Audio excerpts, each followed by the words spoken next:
उमरखेड कृषी उत्पन्न बाजार समितीतील व्यापारी संकुलाच्या बांधकामाच्या दर्जाबाबत नागरिकांनी प्रश्न उपस्थित केलेत। बांधकामात वाळूऐवजी चुरीचा वापर होत असल्याचा आरोप करण्यात येतोय। त्यामुळे काम निकृष्ट दर्जाचं होतंय अशी चर्चा सुरू आहे। बांधकामाच्या गुणवत्तेबाबत भविष्यात इमारत टिकाऊ राहील का अशी शंका नागरिकांनी व्यक्त केली आहे।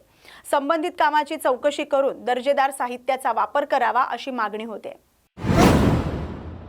लातूर जिल्ह्यातील निलंगा तालुक्यातील शाबितवाडी इथं वडिलोपार्जित शेतजमिनीत रस्ता काढण्यासाठी नोटीस न देता मोजणी करून उभ्या सोयाबीन ऊस पिकासह फळझाडांचं नुकसान केल्याचा आरोप शेतकऱ्यांनी केलाय।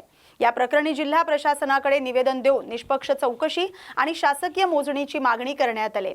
शेतकऱ्यांच्या म्हणण्यानुसार भूमी अभिलेख विभागाचे कर्मचारी, तलाठी आणि मंडळ अधिकाऱ्यांनी संबंधित खातेदारांना पूर्वसूचना न देता कारवाई केली। तहसीलदारांकडे रस्ता खुला करण्यासाठी कोणताही अर्ज नसल्याचा दावा करत राजकीय दबावाखाली ही कारवाई झाल्याचाही आरोप करण्यात आलाय। संबंधित सर्वे क्रमांकाची अधिकृत मोजणी करून कायमस्वरूपी हद्द निश्चित करावी अशी मागणी शेतकऱ्यांनी प्रशासनाकडे केली। नमस्ते, माझं नाव महेश रामकरण मरे, मी राहणार शाबितवाडी। इथं माझं शेत आहे, सर्वे नंबर 15B1 आहे। मग इथं काय झालेलं आहे, वरचे अधिकारी येऊन गिरदावर, तहसीलदार, काही ते हनुमंतवाडीचे काही लोक होते, उत्तम जाधव म्हणीचा एक तलाठी आहे, दुसरीकडे कार्यरत, त्याचा तर संबंधच नव्हता इथं, तो पण आलेला होता। आणि इंगळे म्हणून पंचायत समितीचा माजी मेंबर आहे, त्याच्या साह्यानं शेतकऱ्याला धरून दुसऱ्या शेतकऱ्याला धरून आम्हाला न नोटीस न देता किंवा न सांगता वरून पाऊस चालू होतं, त्या पावसात येऊन याने आम्हाला न कळवता किंवा कुठल्याही शेतकऱ्याला आणि गावकऱ्याला पण नाही कळवलं होतं। कुठल्या आम्ही कुणीही नव्हतो येऊन। सोयाबीन आहे, पीक आहे आता सध्या आमच्या रानामध्ये, सोयाबीनचं पीक आहे आमच्या 2 भावाचं सोयाबीन तूर, त्या पिकातून आणि परत माझा ऊस आहे आणि हे माझं शेत मम्मीच्या नावावर आहे, प्रभावती रामकरण मरे नाव आहे। मग ते ऊसाची पण नुकसान केलेले आहे उभ्या पिकामधून घालून। आणि यांनी काय केलेले आहेत, रस्ता एका साईडनं समोरचे शेतकरी अतिक्रमण केलेत, ते अतिक्रमण केलेलं सोडून त्यांच्या म्हणण्याप्रमाणे आमच्या खाली रानातून घातलेत। अगोदर तर अतिक्रमण त्यांचंच आहे आणि आमच्या खाली रानातून एकतर आम्हाला कळवलेलं नाही, नोटीस दिलेलं नाही किंवा काहीच नाही, आम्हाला माहितीच नाही। मग दुसऱ्यांना सांगितल्याच्या नंतर आम्ही येऊन बघितलं इथं। मग त्या टायमाला आम्ही मागितलं त्यांना, म्हणजे पत्र द्या तुम्ही, ह्या काय करता ह्या आता म्हणजे पावसामध्ये किंवा आमच्या रानातून असं नुकसान काय केलं म्हणलं तर त्यांनी बोलायला तयार नव्हते। त्यांनीच धमकी दिले होते, पोलिसाला बोलून घेऊन तुला मध्ये घालू म्हणून असं त्यांनी दाब दाखवत होते। आणि ते उत्तम जाधव जो कार्यरत कुठंतरी तलाठी आहे माहीत नाही आम्हाला कुठे, ते निलंगा तालुक्यातच आहे, त्यानं तर तुला JCB खाली घालून रस्ता करता असं त्यानं धमकी दिलेला आहे। आणि मला कोण आहे तुम्ही सर म्हणून मी विचारलं की तुमचं कोणत्या सर्व्हिसमधून आला तुम्ही, म्हणजे कोणत्या अधिकाऱ्यानं, तुमची पोस्ट काय हे विचारल्यानंतर त्यानं मी त्याला मंडळ अधिकारी आहे म्हणून सांगितला। तो असं करून दडपशाही करून। मी मलकम पाटे कमलाकर शाबितवाडीचा नागरिक आहे आणि विषय कसा आहे तर रस्त्याचा आहे, शिवरस्त्याचा विषय आहे। आणि ह्या शिवरस्त्याचा मूळ रस्ता सोडून अतिक्रमण करून एवढं मोठं पिकाचं नुकसान करून ह्या शेतकऱ्याचं नुकसान केलेलं आहे। भरपूर एवढा मोठा ऊस नुकसान झालेला आहे, सोयाबीनमधून घातलेला आहे। मूळ रस्ता शासनाच्या नियमानं जिथून असेल तिथून होईल किंवा ते करायला पाहिजे, पण त्या शेतकऱ्याला संमती घेऊन किंवा त्या शेतकऱ्याला माहिती करून त्याला नोटीस देऊन असं काहीच न करता शासकीय अधिकारी दडपशाहीनं ही अतिक्रमण करून रस्ता केलेला आहे आणि ह्या शेतकऱ्याची संमती न घेता केलेला आहे आणि ही एकदम चुकीचं आहे। आणि हे ऊससुद्धा एवढं मोठं मागच्या बाजूला नुकसान झालेलं आहे।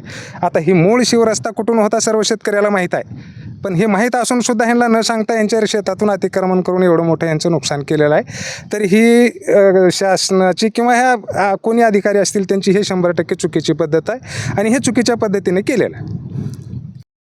ज्ञानबा पंढरी मरे, शाबितवाडी इथं शिवरस्त्याचे जे रस्ता आहे ते आमच्या सर्व नंबरमधून घालायचा प्रयत्न केल्यात आणि घातलेला बी आहे। आणि वरतर रस्ता होता ते आमच्या रानातून कब्जा केल्यात त्यांनी, आमचं सोयाबीनचं नुकसान झाले, आम्हाला नोटीस नसताना हिने अतिक्रमण केल्यात आमच्या रानात, ऊसाचं नुकसान झाले। आणि आम्हाला एक बी नोटीस कोणी बी अधिकाऱ्यांना आम्हाला पोस्ट झाली आम्हाला नोटीस।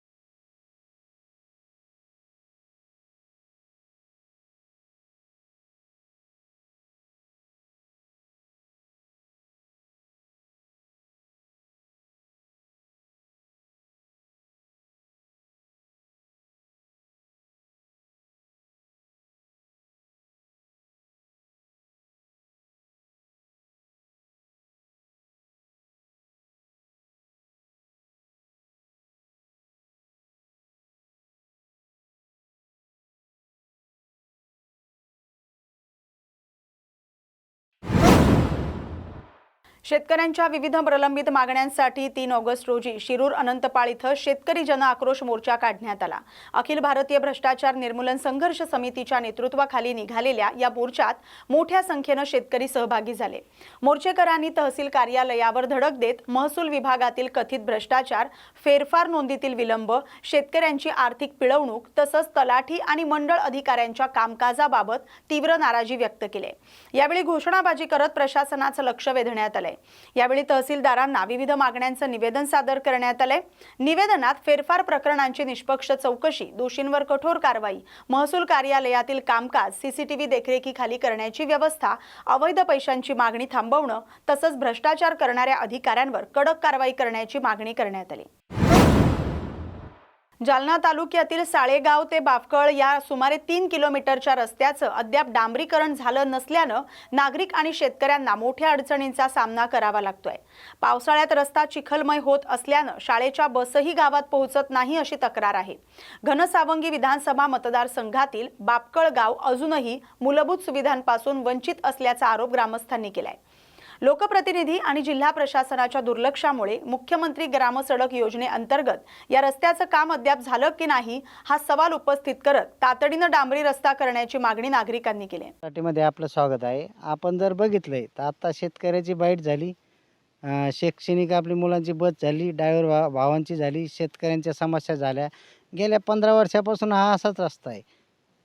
माझी न्यूज मराठीच्या वतीने आणि पत्रकार होण्याच्या नात्याने जिल्हाधिकारी साहेबांनी गावगाव दौरे काढलेत, पण माझी त्यांना विनंती आहे की तुम्ही बाफकळा एकदा राऊंड घ्या, तेव्हा ह्या समस्या मिटतील।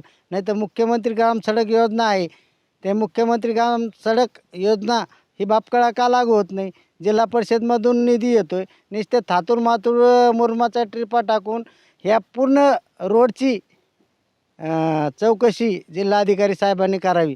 नाही तर बाफकळ ते साळेगाव रोड हा असा आहे की याची CID चौकशी करा, तेव्हा हे सगळं धुतल्या जाईल आणि डांबरीकरण होईल।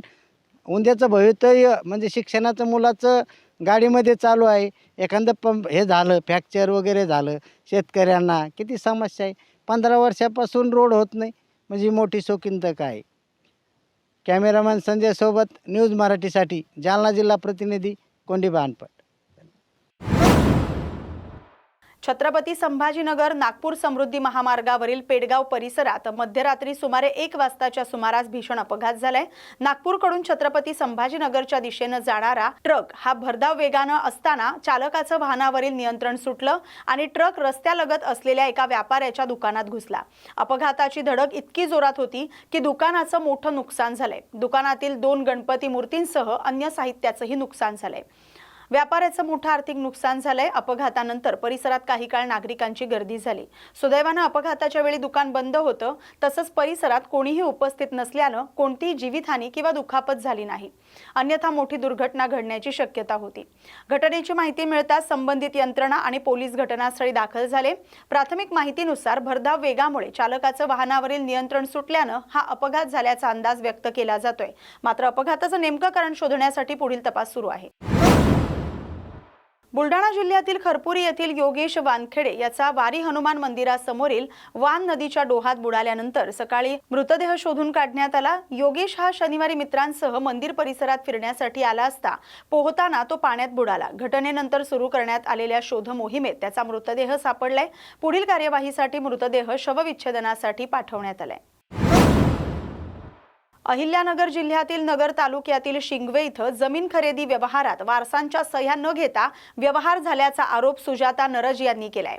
गट क्रमांक 80/2 मधील जमिनीच्या व्यवहारात गणेश पुंड यांनी अर्जुन पुंड यांच्या 5 मुली आणि 1 मुलगा असतानाही सर्व वारसांची संमती न घेता खरेदी केल्याचा दावा करण्यात आलाय। तसंच 10 गुंठ्यांच्या व्यवहारासाठी विश्वासानं 17 गुंठे जमीन नावावर केल्यानंतर अतिरिक्त 7 गुंठे परत न दिल्याचा आरोपही वारसांनी केलाय। या प्रकरणात मारहाण आणि खोटे गुन्हे दाखल करून त्रास दिल्याचाही आरोप करण्यात आलाय। संपूर्ण व्यवहाराची सखोल चौकशी करून 7 गुंठे जमीन परत मिळवून द्यावी अशी मागणी संबंधित वारसांनी प्रशासनाकडे केली। मी सुजाता संतोष दशरथ नरड आणि माझे आई वडील, माझ्या वडिलांचं नाव आहे अर्जुन रामभाऊ पुंड, माझ्या आईचं नाव आहे भीमाबाई अर्जुन पुंड आणि आम्ही 5 बहिणी आहेत। आणि माझ्या वडिलांचं 2020मध्ये ते आजारी होते, म्हणून आमच्या गावातील एक जणाकडून त्यांनी त्यांच्या शेजारी एक जण कोण? भाऊसाहेब पुंड यांच्याकडून 50,000 रुपये व्याजाने घेतले आणि त्याचं व्याज झालं 2,15,000 आणि त्यांनी माझ्या वडिलांना नंतर धमकाय चालू केलं, बा ते तू आमचे पैसे दे, नाही तर मग काहीतरी दे आम्हाला. माझ्या वडिलांकडे पैसे येणार नव्हते, कारण त्यांची परिस्थिती नादानी, त्यांच्यात कष्ट करण्याची जाणत नाही, मुलाला त्यांनी सांगितलं नाही, म्हणून तो म्हणला माझ्या नावावर 5-10 गुंठे काहीतरी करून दे. आणि 10 गुंठ्याचा कागद होत नव्हता, म्हणून 17.5 गुंठ्याचा कागद केला. तो म्हणला तू काळजी नको करू, तुझं 7.5 गुंठे मी परत रिटर्न देईन. आणि नंतर पुढं त्यांनी 5 वर्ष माझ्या वडिलांना असंच घोळावलं का मी आज देतो बाबा, उद्या देतो. त्याच्यावर माझ्या भावाची सही नाही, आमच्या बहिणींची सही नाही, कारण की त्यांना एकट्याला धमकून नेवलं, कारण यांच्याकडं पैसे यायना द्यायला. मग त्यांनी धमकावलं त्याच्या मुलांनी. आणि मग त्याचा मुलगा एक दिवस माझ्या वडिलांना आला, म्हणला माझं ते पैसे दे, नाही तर माझ्या नावावर वावर कर, 5-10 गुंठे कर. आणि 5-10 गुंठ्याच्या ऐवजी 17.5 गुंठे केलं. आणि नंतर आम्हाला पार त्यांना माझ्या भावाला कळाले होते, त्यांना म्हणाय गेला का तुमचे मी 2.25 लाख रुपये देऊन टाकीतो, 2,15,000. मग आम्ही बहिणी आम्ही सगळे गोळा करून, तो म्हणला देणार नाही. मग माझा भाऊ म्हणला रीतसर तुझं 10 गुंठे घे, 7.5 गुंठे आमचं देऊन टाक. तर तो म्हणला ते 7.5 गुंठे तुमचं नाही, विहिरा माझीचे. म्हणून त्यांचे तोंडातोंडी भांडणं होत गेले. आणि मग एक दिवस त्यांनी वड्यात माझ्या भावाला अडवलं, त्याला हाणमार केली. आणि हाणमार करताना गणेश पुंड, त्याचा भाऊ बाळासाहेब पुंड, किशोर पुंड, त्याच्या मावळणीचे 2 पोरं, असे 4-5 जण मिळून त्याला हाणमार करीत होते. माझ्या आईने तो आवाज ऐकला, माझी आई पळत गेली आणि माझा भाऊ गडबडीत तिथून पळाला.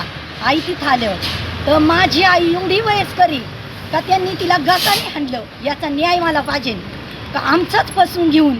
आणि आता असं पण खोटं सांगतोय का विहीर मी खांदली, नवीन विहीर आमच्या आजोबांनी कवा खांदली ती आम्हाला सांगता येत नाही. आणि तो आज प्रशासनाला तिथं येऊन म्हणतो का ती विहीर आम्ही खांदली. म्हणून माझे आईवडील, माझा भाऊ तर पळून गेला, त्याच्याकडे मोबाईल नव्हता, काहीच नव्हतं, त्याला हे काहीच माहीत नाही का माझे आईवडील नेले का नाही. माझे आईवडील पोलीस स्टेशनमध्ये MIDCत केस करायला गेले, तर उलटा प्रशासनाने त्यांच्याकडून केस नोंदवून त्यांनाच संध्याकाळी येऊन घेऊन गेले. यांना न्यायचं तर त्यांना नेलं आणि महिनाभर आठवलं. त्या जमिनीमध्ये जे विकलेले जे आहे ते त्याचे नाव, क्षेत्रावर नाव वगैरे आहे काही? ती क्षेत्रावर नाव तुमचे नाही, तुमचे सह्या आहेत का? नाही, आमच्या कोणाच्या सह्या नाही. किती बहिणी आहेत तुम्ही? आम्ही 5 बहिणी. मग तुमची इथून पुढे दिशा काय असेल? आम्ही नाही, आमच्या आईवडिलांना न्याय भेटल्यावर नाही, आमचं मागं भेटल्यावर आम्ही एक तर आम्ही त्याला 2,15,000 देणार, त्यांनी आमचं सगळं मागं द्यावं. नाही तर मग त्यांनी नियमाने त्याचे 10 गुंठे घ्यावा, आमचे 7.5 गुंठे नियमाने द्यावा. नाही तर आम्ही तलाठी ऑफिस पुढे एवढ्या बहिणी जाणार, आमचा हक्क आमच्या आईवडिलांना आम्ही मागणार. ते स्टॅम्पवर त्या नोटरीचं काय भानगडे 7,20,000चं? त्यांनी ती नोटरी हाताने लिहिली आणि त्याच्यावर पेनाने लिहिलेलं आहे. किती? आणि साक्ष माझे आईवडीलच आहेत. किती पैसे त्याचे लिहिलेले? ते मला नाही सांगत. प्रकार काय आहे तुमच्या इथं? मी आसावरी प्रकाश पुंड, गणेश पुंड, भाऊसाहेब पुंड यांनी माझ्या सासू सासऱ्यांना फसवलं. काय फसवलं? ते थोडेसे आजारी होते, बायपासचं त्यांचं ऑपरेशन होतं, त्यावेळेस त्यांनी त्यांच्याकडून व्याजाने पैसे घेतले. 50,000 रुपये घेतले होते, तर त्याचं व्याज आणि मुद्दल धरून 2,15,000 रुपये झाले. तर आम्ही त्याला म्हणलो आमची एवढी देण्याची हे नाही आहे, तुला आम्ही काय असेल ते तुझं देऊन टाकू. त्याच्यानुसार मग त्याला माझ्या सासऱ्यांनी 10 गुंठे द्यायचं ठरवलं. आणि मग त्यानंतर 10 गुंठ्याचा कागद करतो म्हणला आणि 17.5 गुंठ्याचा कागद करून घेतला. आणि आता आम्ही त्याला म्हणायला गेलो आमचे 7.5 गुंठे मागं दे, तर देत नाही. माझा नवरा विचारायला गेला तर माझ्या नवऱ्याला हाणमार केली, माझ्या सासू सासऱ्यांना मारलं, वरून आमच्यावर खोट्या केसी केल्या. त्याचे वडील भाऊसाहेब पुंड हे सोयरिकीचे कामं करतात, एक पोरगी 10 जणाला दाखवतात, इकडून तिकडून पैसा गोळा करतात आणि हे असं आमच्यावर वापर करतात. आणि केला तर केला, वरतून कुलधारण्याची त्यांनी 3 एकर जमीन अशीच हडप केलेली आहे. व्याजाचा धंदा करतात, सोयरिकीचा धंदा करतात. लावलं काय नेमकं ह्यांनी? हे असं जर चालत राहिलं तर माझा नवरा आणि माझ्या 5 नंदा हे आम्ही सगळे मिळून उपोषणाला बसू, आम्हाला जर न्याय मिळाला नाही तर. नांदेड जिल्ह्यातील श्री क्षेत्र माहूर गडावरील सती अनुसया माता मंदिर परिसरात रविवारी सायंकाळी वाघानं एका गायीची शिकार केल्याची घटना घडली.